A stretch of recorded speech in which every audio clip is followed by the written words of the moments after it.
আসসালামু আলাইকুম। আশা করি সবাই ভালো আছেন। আমরা দেখতে পাচ্ছি নোকিয়া G50 5G মোবাইলটি। বক্সটি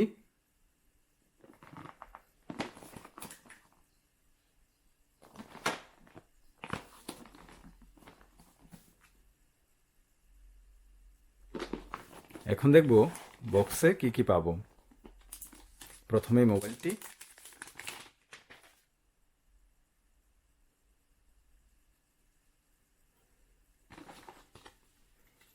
এখানে SIM ejector,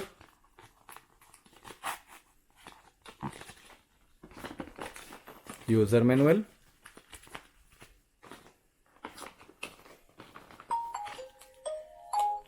USB type C কেবল,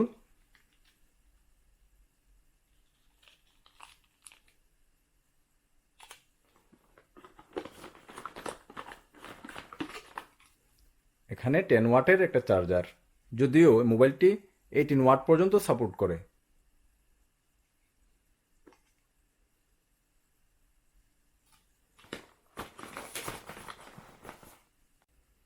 মোবাইলটি দেখতে অনেক বড়। ডাইমেনশনটা 173.8 ইন্টু 77.7 ইন্টু 8.9 মিলিমিটার। মোটাও অনেক, আর ওজনটা অনেক বেশি, 220 গ্রাম। মোবাইলটিতে ডিসপ্লে ব্যবহার করা হয়েছে 6.82 ইঞ্চির IPS LCD HD plus 720 into 1560 pixels, 60 hertz, 252 PPI density, 84.5% screen to body ratio, 450 nits. দুইটি কালারে পাওয়া যায়। এটা হচ্ছে ওসিয়ান ব্লু আর আরেকটি কালার মিডনাইট সান। আর দুই ধরনের মেমোরিতে পাওয়া যায়। 4GB র্যামের সাথে 64GB, যার অফিসিয়াল প্রাইস 259 ইউরো 99 পয়সা, যা বাংলাদেশি টাকায় প্রায় 26,000 টাকা। আর একটি মডেল পাওয়া যায় যা 4GB র্যামের সাথে 128GB, যার অফিসিয়াল প্রাইস 269 ইউরো 99 পয়সা, বাংলাদেশি টাকায় প্রায় 27,000 টাকা। মোবাইলটির ডান পাশে দেখতে পাবো ভলিউম বাটন, কমানো বাড়ানো, তারপর power on of button, fingerprint button বলে চলে। আর নিচের অংশে স্পিকার, তারপর USB টাইপ সি পোর্ট 2.0, এখানে আছে মাইক্রোফোন। আর ডান পাশে দেখতে পাবো গুগল অ্যাসিস্ট্যান্ট বাটন, এই যে। আর এখানে সিম স্লট, দুইটি সিম সাপোর্ট করে, অথবা একটি সিম এবং একটি মেমোরি কার্ড ব্যবহার করা যায়, সর্বোচ্চ 512GB পর্যন্ত। আর উপরের অংশে দেখতে পাবো নয়েজ ক্যান্সেলিং মাইক্রোফোন এবং 3.5 মিলিমিটারের জ্যাক পোর্ট। আর পিছনের অংশে ক্যামেরা এবং নোকিয়া লেখাটি। মোবাইলটিতে ম্যাটেরিয়াল ব্যবহার করা হয়েছে প্লাস্টিক, কোয়ালিটি ভালো। ফিঙ্গারপ্রিন্ট আমার কাছে এত ফাস্ট মনে হয়নি। ফেস দিয়ে আনলক করা যায়, এই যে যদি লক্ষ্য করি অনেক স্লো। কম আলোতে অনেক সমস্যা হয় ফেস দিয়ে আনলক করতে। আর ব্যাটারি ব্যবহার করা হয়েছে 5000 mAh, যার দিয়ে নর্মাল ব্যবহারে প্রায় 2 দিন ব্যবহার করা যায়। আমি আমার ব্যবহারে 8 ঘন্টা স্ক্রিন অন টাইম পেয়েছি। বক্সে যে চার্জার দেওয়া আছে, ওই চার্জারটি দিয়ে 0 থেকে 100% চার্জ করতে প্রায় 2 ঘন্টা 20 মিনিট সময় লেগেছে।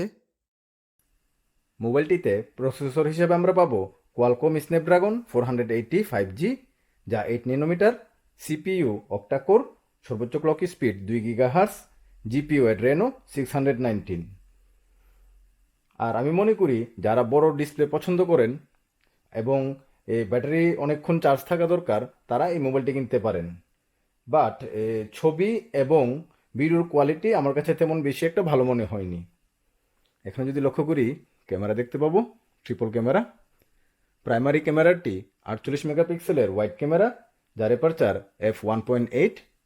তারপর আছে 5 মেগাপিক্সেলের আলট্রা ওয়াইড ক্যামেরা আর 2 মেগাপিক্সেলের ডেপথ ক্যামেরা। আর এখানে লেড ফ্ল্যাশ, খুবই পাওয়ারফুল লেড ফ্ল্যাশ। এই ক্যামেরা দিয়ে ভিডিও করা যায় সর্বোচ্চ ফুল এইচডি 60 FPS-এ। আর ফ্রন্টে পাবো আমরা 8 মেগাপিক্সেলের একটি ক্যামেরা যা দিয়ে ভিডিও করা যায় সর্বোচ্চ ফুল এইচডি 30 FPS-এ। ক্যামেরার অপশনগুলো দেখব।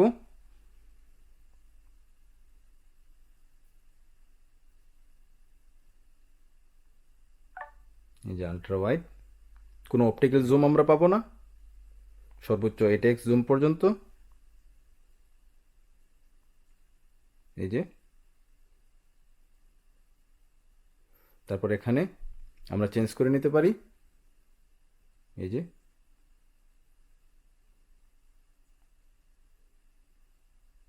তারপর পোর্ট্রেট, নাইট মোড, এখানে মোর, তেমন বেশি কিছু অপশন পাবো না। আর ভিডিও, এই যে এখানে যদি লক্ষ্য করি,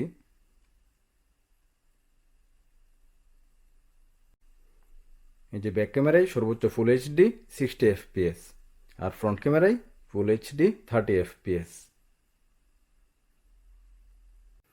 মোবাইলটি দিয়ে কিছু ছবি এবং ভিডিও করেছিলাম।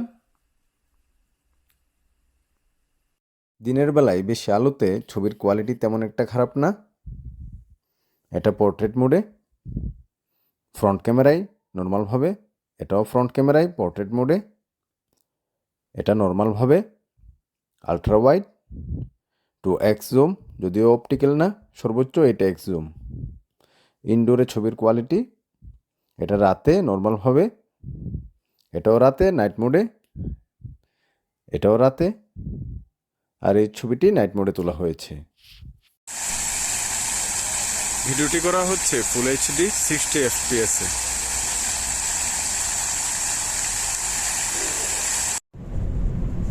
আর এই ভিডিওটি করা হচ্ছে গাড়ি চলন্ত অবস্থায়।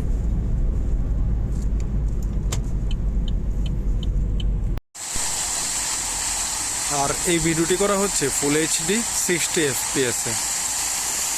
ভিডিও করা অবস্থায় জুম করা যায়।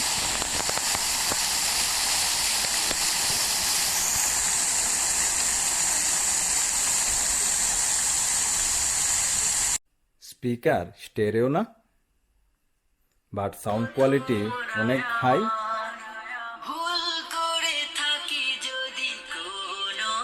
Wifi dual band, bluetooth 5.0, GPS, NFC. এখানে সেটিংসে যদি লক্ষ্য করি, android 11, security patch level September 2021। মোবাইলটি 3 বছরের জন্য সিকিউরিটি প্যাচ লেভেল গ্যারান্টি দেওয়া আছে। অ্যান্ড্রয়েড 2 বছর, তাহলে আমরা অ্যান্ড্রয়েড 12 এবং 13 পর্যন্ত আপডেট পাবো মোবাইলটিতে। এটা খুবই একটা ভালো একটা দিক আমি মনে করি। সেটিংসের কিছু অপশন দেখব। এখানে ব্যাটারি যদি লক্ষ্য করি, এই যে 21 ঘন্টা আগে চার্জে দিয়েছিলাম, তো এখন 1 ঘন্টা 11 মিনিট স্ক্রিন অন টাইম। তারপর ডিসপ্লে ডার্ক মোডেও রাখা যায়, কিন্তু যদি লক্ষ্য করি, এই যে আইপিএসের এই একটা সমস্যা, একদম কালো না, একটু নীল কালার দেখা যায় স্ক্রিনটাতে।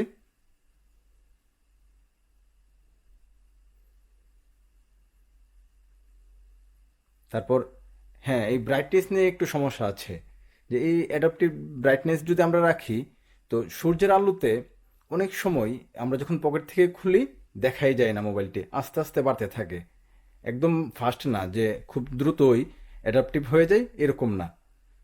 তো এই জিনিসটা আমি মনে করি, আশা করি কোনো আপডেটের মাধ্যমে তারা সমাধান করবে। তারপর এখানে বিভিন্ন অপশন আছে।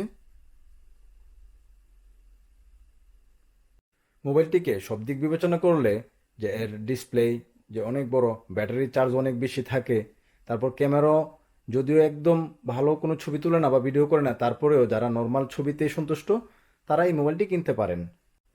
আর মোবাইলটির দাম অনুযায়ী আমি মনে করি খারাপ না। ভিডিওটি যদি ভালো লেগে থাকে এবং আরও নতুন নতুন ভিডিও পেতে আশা করি চ্যানেলটি সাবস্ক্রাইব করবেন। আল্লাহ হাফেজ।